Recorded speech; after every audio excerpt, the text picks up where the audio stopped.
So, hello guys. Good evening or good morning. Ako po si Nikilin Billones from RM Cabal Realty.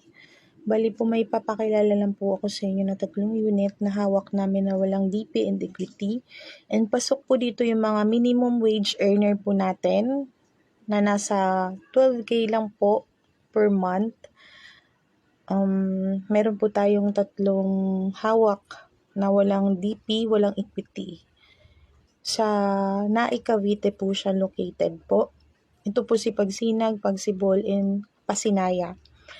Sa ngayon po, as of now, wala po tayong Pasinaya and Pagsinag kasi ano na sila, occupied na or may nakakuha na ng mga unit nila.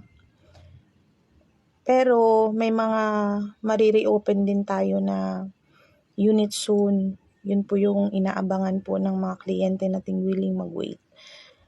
Sa ganun naman po, na gusto ninyong mag-abang ng unit, i-floating po namin kayo. Pero kailangan po natin ng kumpletong requirements. Then, kasama na po dito yung 10K. Para saan po yung 10K natin? Si 10K po for processing fee, Meralco, and water installation. Yun po yung gawa ni 10K. Dun sa requirements.